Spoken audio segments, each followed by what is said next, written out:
Derivatives of inverse trigonometric functions. There are 6 inverse trigonometric functions, and each of them has a formula for its derivative. The derivative of sine inverse of x is 1 over the square root of 1 minus x squared. The derivative of cos inverse of x is negative 1 over the square root of 1 minus x squared. The derivative of tan inverse of x is 1 over 1 plus x squared. The derivative of cotan inverse of x is negative 1 over 1 plus x squared. The derivative of secant inverse of x is 1 over the absolute value of x times the square root of x squared minus 1. And the derivative of cosecant inverse x is negative 1 over the absolute value of x squared minus 1.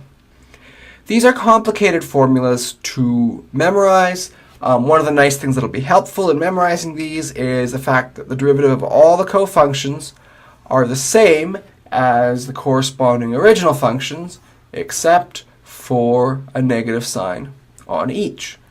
So rather than having to remember the derivative of cos inverse, of cotan inverse, and cosecant inverse separately, we can just memorize the derivative of sine inverse, tan inverse, and secant inverse. And remember, if we want to find the derivative of cos inverse, we take the derivative of sine inverse, add a negative sign in front.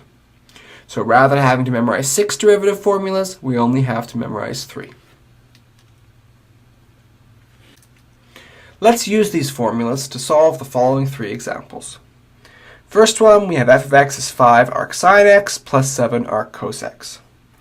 So if we want to take the derivative, we can first use the sum rule and say we're going to take the derivative of 5 arc sine x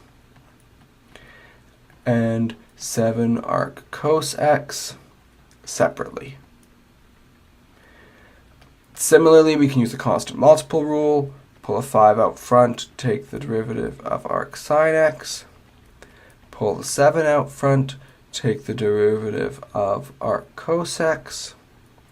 The derivative of arc sine x is 1 over the square root of 1 minus x squared.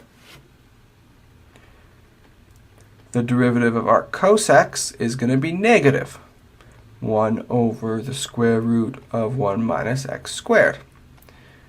So this is going to give you 5 over the square root of 1 minus x squared minus 7 over the square root of 1 minus x squared. Basically, these are the same denominators, so you can subtract the numerators, and we get a negative 2 over the square root of 1 minus x squared as the derivative.